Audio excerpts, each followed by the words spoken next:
maglaro, andyan na Inglesera. Sa tingin niyo po, dahil po doon, pinilit niya po yung sarili niya, or tinry niya po mag-aral ng Tagalog, dahil po sa Marunong na siya na marunong na siya umintindi, marunong na siya magsalita.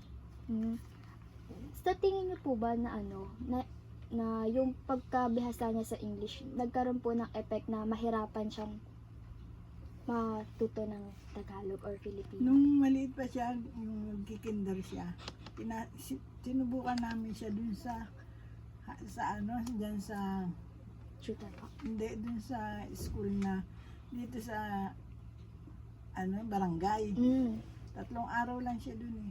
Kasi, yung teacher niya, inaway niya, kasi ayaw mag-English, ayaw, yung ako ang may lobo. Gusto niya Englishin yun. Kumbaga noong una po, ayaw niya pa talagang mag-aral ng... Ayaw niya mo ng, kasi ang teacher, gusto niya sa teacher niya, English ang sabihin. Marami siya ka-classmate na puro Tagalog. Nag-aaway sila ng teacher niya. Kaya po... Yung my toes, my knees. Sabi niya, I don't like that.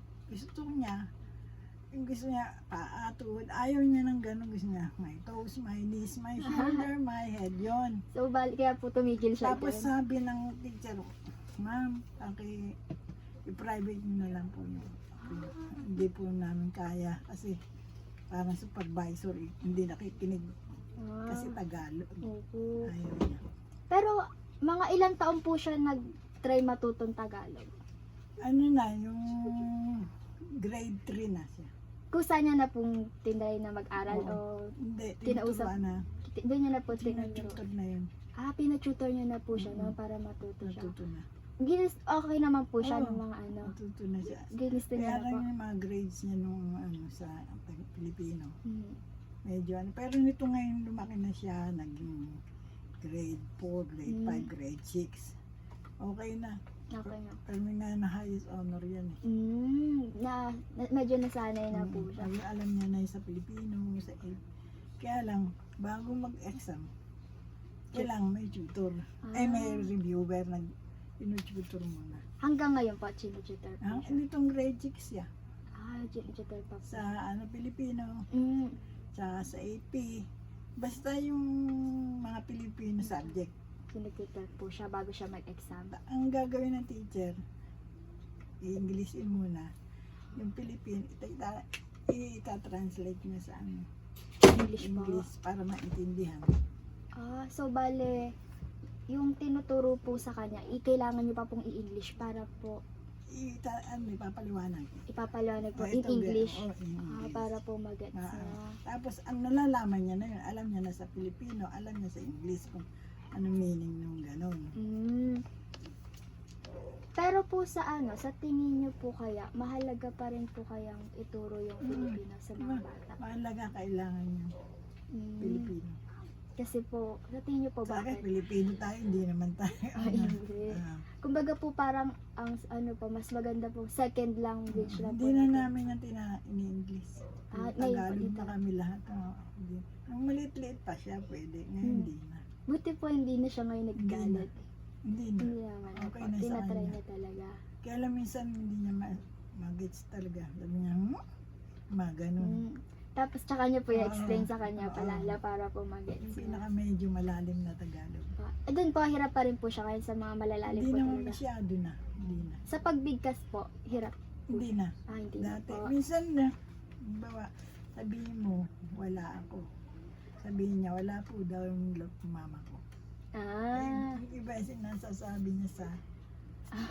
Pero, kasi ayoko makipag-usap, gusto ko tahimik lang ako sa loob ng bahay. Pag may mga kaibigan na gusto kong mga ganun ba, ayoko. Sabihin mo wala ako. Sabi niya, wala po daw siya. may daw po. Natatawa nga ako sa sasabi ko, ba't ganun sinabi mo? Sinabi mo sana, wala ako. Sabi niya, wala, pero may po, wala po daw siya. Kumbaga parang ginagaya po yung Sabi ko sana in English mo na lang. Huwag nang sabihin niyo, wala po daw siya. Kumbaga ginaya niya lang po yung sinabi niya, pero hindi niya po kayo ng prenda mula sa kanya Hindi talaga. pwede yung daw. Opo. Pero ngayon po, nakakapag, na po siya ng isang sentence na buong talaga. Nakakapag, na po. Nakakapagsulat na rin po siya ng ibang paragraph. Ano na. Pero ano po yung masasabi nyo dun sa mga sabi po ng iba na nakakalimutan na daw po ng mga kabataan yung sariling wika natin? Hindi.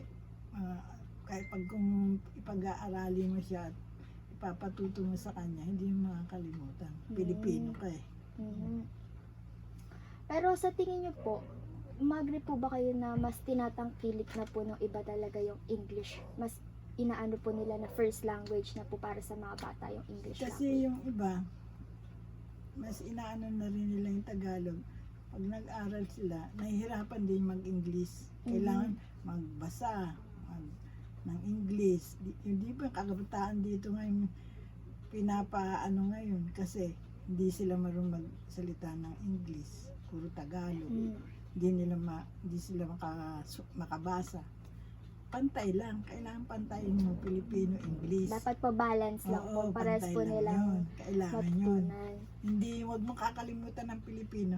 Wag mo rin kakalimutan ng English kasi pag nagtrabaho ka, nag-aaral, kailangan yun. Thank you po. Oo. Ayun na po. Thank you po.